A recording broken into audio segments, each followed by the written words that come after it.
Assalamualaikum warahmatullahi wabarakatuh. Perkenalkan, nama saya Raudatul Firda dengan NIM C0C022013 dari Program Studi Diploma 3 Akuntansi Fakultas Ekonomi dan Bisnis Universitas Jambi. Baiklah, di sini saya akan mempresentasikan hasil dari kerja saya yang berjudul Dasar-dasar Laporan Ilmiah. Di dalam laporan itu terdapat 4 macam. Yang pertama, dasar-dasar dan pengertian laporan. Yang kedua, jenis-jenis laporan. Yang ketiga, persamaan laporan. Dan yang keempat, karakteristik laporan. Pengertian laporan.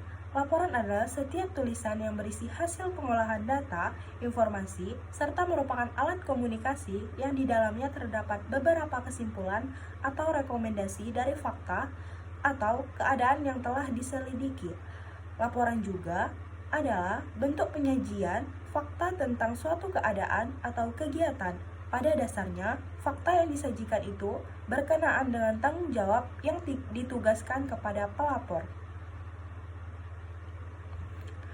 Dasar-dasar laporan. Yang pertama, judul. Menyediakan gambaran singkat dan jelas tentang isi laporan. Harus mencerminkan fokus utama dan tujuan laporan. Yang kedua, pendahuluan. Pendahuluan juga untuk memperkenalkan topik laporan, menjelaskan tujuan, latar belakang, dan pentingnya laporan. Dalam laporan ilmiah, ini mencakup pernyataan, masalah, hipotesis jika ada, dan tujuan penelitian. Yang keempat, metodologi. Menjelaskan metode atau prosedur yang digunakan untuk mengumpulkan dan menganalisis data. Yang keempat, hasil. Menyajikan data atau temuan dari penelitian atau aktivitas. Biasanya disertai dengan tabel, grafik, atau diagram untuk memvisualisasikan informasi.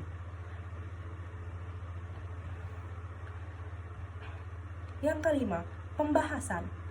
Menginterpretasikan hasil, membandingkannya dengan hipotesis atau teori yang ada, dan menjelaskan implikasi temuan. Yang keenam, kesimpulan. Merangkum temuan utama dari laporan dan memberikan rekomendasi atau saran berdasarkan hasil analisis. Yang ketujuh, daftar pustaka.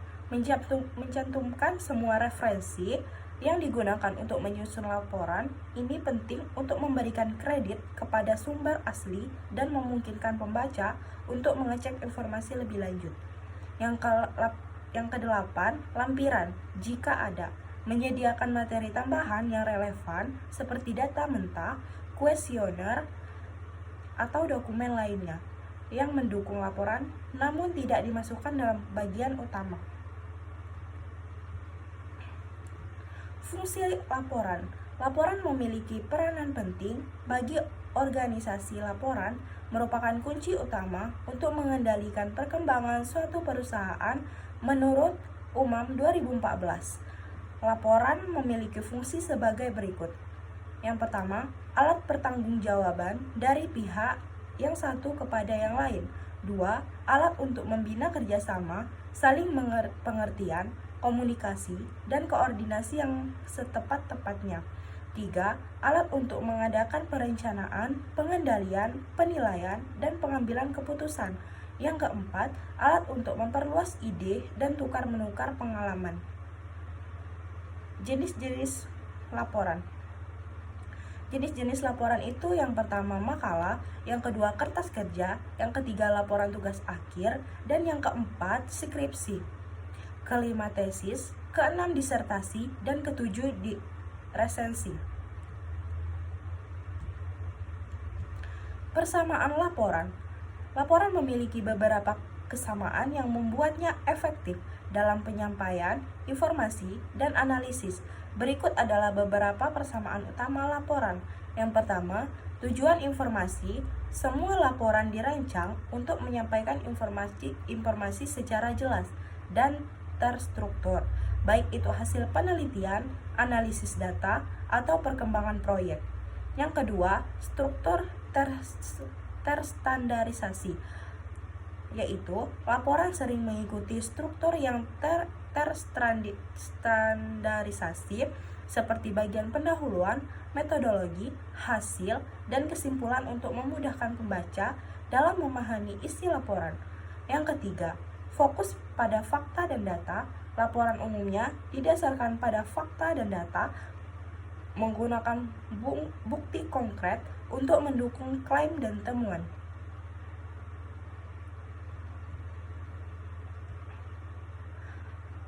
Karakteristik laporan. Laporan memiliki beberapa karakteristik penting yang membedakannya dari jenis tulisan lainnya. Berikut adalah beberapa karakteristik utama laporan. Yang pertama, tujuan yang jelas. Laporan biasanya memiliki tujuan tertentu seperti memberikan informasi, menganalisis data, atau menyajikan hasil penelitian. Kedua, struktur terorganisasi. Laporan seringkali memiliki fungsi yang terorganisir dengan baik seperti pendahuluan, metode, hasil, dan kesimpulan. Yang ketiga, fakta dan data. Laporan didasarkan pada fakta dan data yang relevan dan seringkali mencangkup tabel, grafik, atau diagram untuk menyajikan informasi lebih jelas. Baiklah, itulah presentasi dari saya dengan materi yang berjudul Dasar-dasar Laporan Ilmiah. Itulah yang dapat saya sampaikan. Lebih kurang saya mohon maaf. Saya akhiri. Wabillahi taufiq wal hidayah. Wassalamualaikum warahmatullahi wabarakatuh.